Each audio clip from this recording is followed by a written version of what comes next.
Two my channel, it's me Saptarshi Chakraborty. আজকের ব্লগটা হতে যাচ্ছে টু মাচ ইন্টারেস্টিং, কারণ আজকে আমরা যাচ্ছি। কোথায় যাচ্ছ? শ্বশুর বাড়ি, মানে আমাদের নিজেদের গ্রামের বাড়ি যাচ্ছি, কংসনগর। তো চলো, যে দেখা হচ্ছে আবার। তো বাসা থেকে আমার বোনের রান্না করা নুডলস খেয়ে স্নান টান করে ফ্রেশ রেডি হয়ে সবাই মিলে বেরিয়ে গেলাম। আমরা মোট 4 জন যাচ্ছিলাম, আমি, আমার হাজবেন্ড, আমার ছোট বোন আর আমার পিসতুতো ভাই।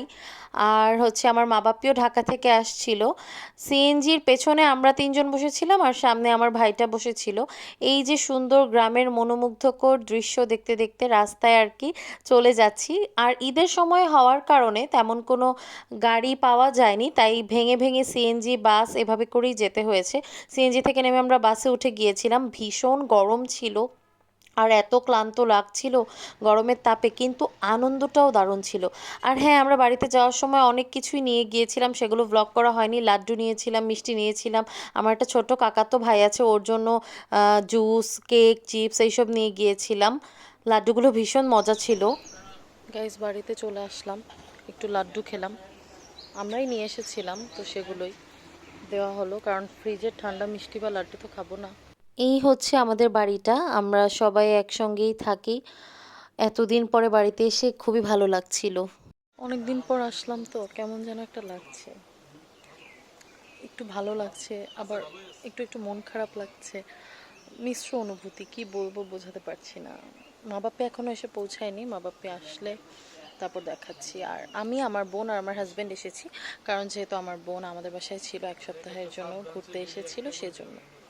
তো এরপর খুবই ক্ষুধা পেয়ে গিয়েছিল, খেতে বসে গিয়েছি। অনেক ধরনের আইটেম রান্না করা হয়, সবগুলো দেখানো হয়নি, খাচ্ছিলাম আসলে।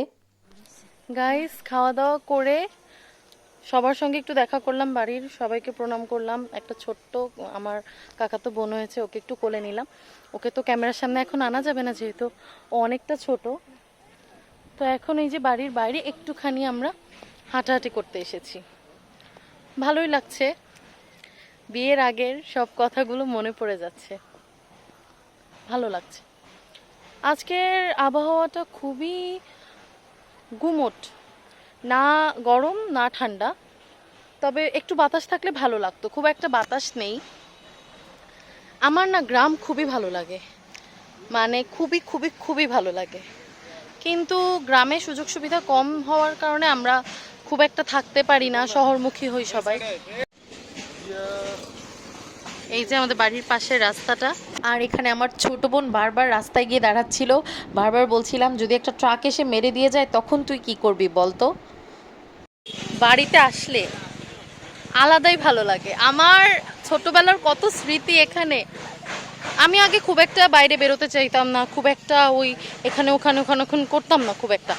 আমি একটু ঘরেই থাকতে পছন্দ করতাম। তো আমার মেজো পেপে আসলে আমরা আর কি মিলে একটু গ্রামে ঘুরতে যেতাম, আলাদাই একটা ভালো লাগতো, আলাদা রকম ভালো লাগতো। এখন আর কোনো কিছু আগের মতো নেই আসলে। হয় কি, একটা সময় পর না সব কিছুর প্রতি আমরা আগ্রহ হারাতে থাকি, সেটাই হয়েছে আমার। একটা ভীষণ অদ্ভুত জিনিস দেখে আমরা সবাই তাকিয়েছিলাম, তাই আমি এই জায়গাটা মিউট করে দিয়েছি। আর হচ্ছে আমি এখন আমাদের পুকুরটা দেখাই তোমাদেরকে। এই হচ্ছে আমাদের পুকুরটা। খুব একটা ভালো করে ঘাট করা নেই, বিভিন্ন কারণেই করা হয় না, আমরা করতেও চাচ্ছি না।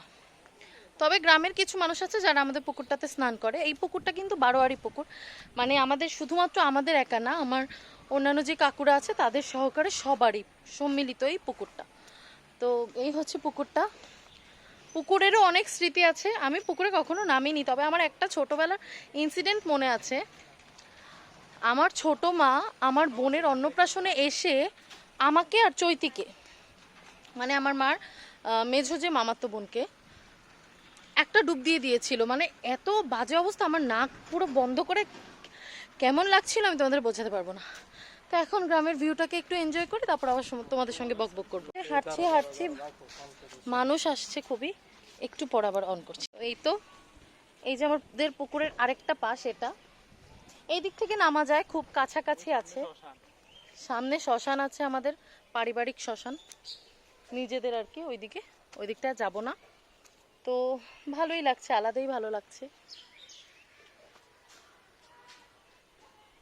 Wow, thank you so much. আমাদের বাড়িতে অনেক জবা ফুল গাছ, তো প্রত্যেকবার আসলেই কানে গুজি। এবার বিয়ের পর আড়াইউল্লায়ও সে গুজে দিয়েছিল কানে, মানে দিরাগমনে, এবারও সে গুজে দিল। দারুণ লাগছে।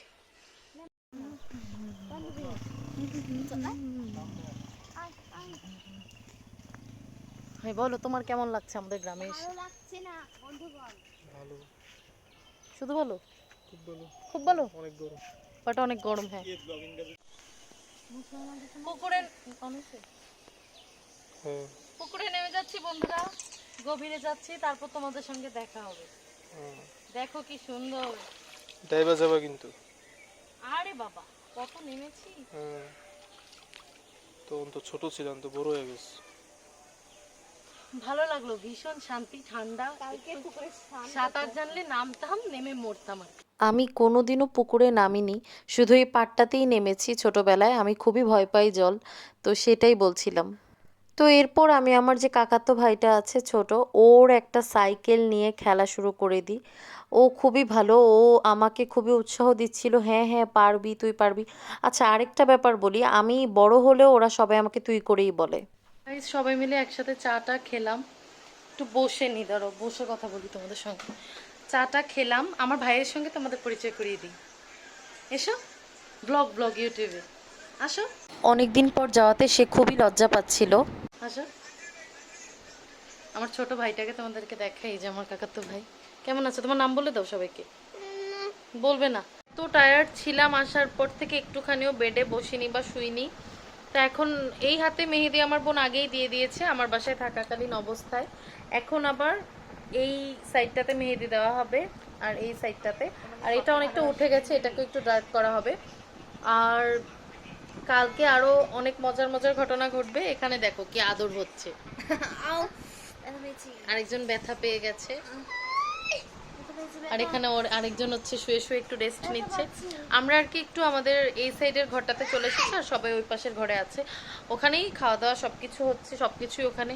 আমরা একটু রেস্ট করতে এসেছি। ও ভীষণ লজ্জা পাচ্ছে। তো চলো এবার মেহেদিটা পরে নিই। এই যে এখানে মেহেদি পড়ছি, আর এখানে দেখো কাকিমণি কতগুলো এক বল পপকর্ন ভেজে নিয়ে এসেছে।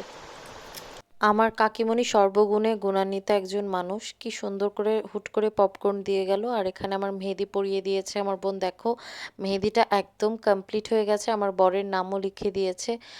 আর এত ভালো লাগছিল দেখতে। মেহেদি দেওয়ার ডান।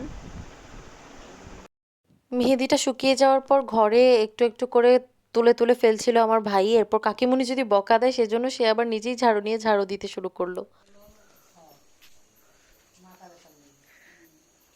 গাইস, কারেন্ট চলে গেছে, এখন আমরা বাইরে আছি।